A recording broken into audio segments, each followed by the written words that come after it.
दर्शक बंधु को मोर पहला नमस्कार।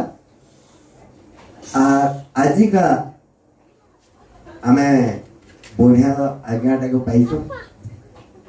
आज्ञा होता गोटे ज्ञानीवंत लोक ताकर मुखर आम कि भल कथा शुणना बोली आशा। से कथा है जिते बेले समुद्र मंथन होता से समुद्र मंथन है समय मंदरगिरी के किए आनी और समुद्र होता। आ गोटे कथा गोपपुर में जो कृष्ण जन्म होते से राति 11टा पुत्र जन्म होते और से माने पुतनार स्तनपान कर मृत्युवरण कर ना कहीं कहे ना आस आज्ञा पाके जिमा आर पहरी कर आज्ञा हमको सुनाबे बोले आमर आशा। आर ई कथा सुनिकी आम समस्ते उत्साहित बोलिकी आमर आशा आज्ञा कहूँ। दर्शक मान मोर सर्वप्रथम नमस्कार। आज्ञा जेन कथा आज पचर आमको से कथारे मुई कहबे बोलिकी आपण मान को मोर आशा अच्छे। आ प्रसंगटी है समुद्र मंथन जेते बेले भगवान विष्णु तांकर मनरे भाविले एवं समुद्र मंथन करबार लगे चिंता कले सेते बेले 3 लोक को पठाई मंदरगिरी आनबार लगे। से 3 लोग हेले किए सेटा जानबार के पड़वा हमको।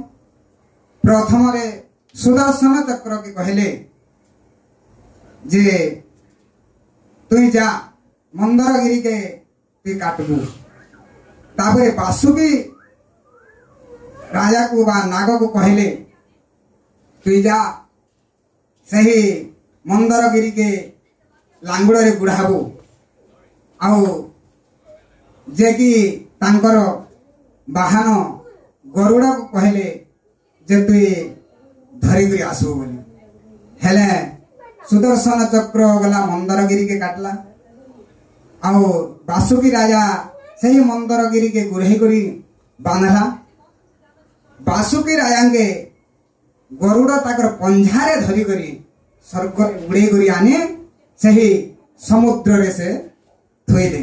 जेते बेले थोइले मंदरगिरीटा तो बुड़ी जीवा पानी रे थोड़े गोपिलवा के जेते बेले बुड़ी जीवार के हेला निजे सही गोलक बिहारी विष्णु सेते बेले से माने कुर्म अवतार होइतिले बा कच्छ रूप धरी करी सही मंदरगिरी रो तले से माने रहले एवं देव दानव मिसी समुद्र मंथन हैला। जे समुद्र मंथन जेते बेले हैला सही दिन माघ मास शुक्ल पक्ष नवमी तिथि शुक्रवार दिन प्रभात समय रे समुद्र मंथन हैला। से समुद्र मंथन रे 14टा जिनिस बाहरी दिला। से 14टा जिनिस जन द्रव्य मान बाहरी दिला सेटा देवगण माने बांटी करी नेले। और सही समुद्र रो बाहरी दिला अमृत एवं विष। से अमृत को भगवान विष्णु निजे मोहिनी रूप धारण करी सब देवगण मान को बांटी थिले। एवं जन विषटा थिला शेष पहुंचले भोलानाथ जुगेश्वर जे कि शिव शिव बोले मोर भागटा केनटा दियो मते बोली देवगण मान को जेते कहले। देवगण मान बोले तुमर भागटा इटा अच्छे बोलिक कहले। देखले सेटा होजे कला हल विष बाहरी दिला जेनटा के सेटा शिव को अर्पण कले। शिव सही कला हल विष के पान कले। तेणु तांकर कंठरे रही गला सेनु नीलवर्ण हैला। तेणु करी नीलकंठेश्वर बोली से दिन शिवंकर नाम हैला। एवं शिव सही देवगण मान को से माने अभिशाप्य देले जे तुमे जेन विष मते देइथिलो देइछो ए विष पान करी तुमे तुमरा मृत्यु ग्रहण हेबा। सेते बेले देवगण माने बोले प्रभु आमर मुक्ति केन्ता करू अच्छे बोले शिव कहले तुम्हें द्वापर जुगरे जाइकरी जन्म ग्रहण नेब गोपपुर आउ कृष्ण जन्म हेबे मथुरा रे और गोपपुर के जीवे जेते बेले जीवे कृष्ण जन दिन जन्म होइकरी जन्म अष्टमी दिन जन्म हेले सही दिन गले मथुरा रु गोपके जेन समय रे गोपके गले सही दिन रात्र रे 11टा पिला सेना जन्म ग्रहण लेइथिले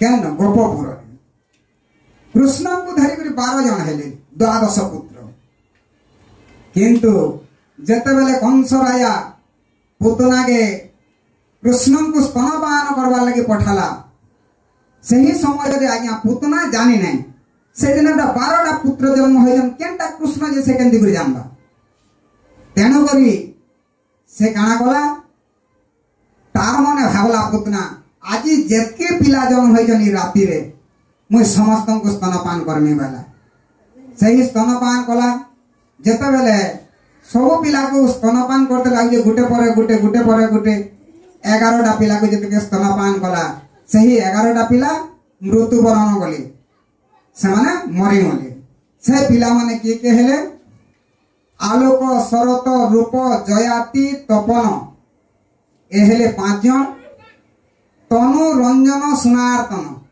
ए जे हेले 8 जन हलधर कुलमणि दीपक ए माने हेले 11 जन एही 11 जन गोपपुर रे जन्म होइथिले सही देवगण माने शिवंकर अभिशाप्य रो सेमानकर मृत्यु होइथिला एवं पुतनांकर स्तनरु स्तनपान करिवे से मृत्युवरण करिथिले किंतु जते बेले कृष्ण को सही पुतना स्तनपान कला सही पुतना तार मुक्ति पाला एवं तार मृत्यु हैला काहे कि बोले से सत्य युग रे जते बेले 52 रूप रे भगवान जन्म ग्रहण नैथिले सेते बेले सही पुतना थिला तार पूर्व जन्म से बलि राजार झियो थिला तार ना थिला रत्नावली बा रत्नमाला बोली भी कहसन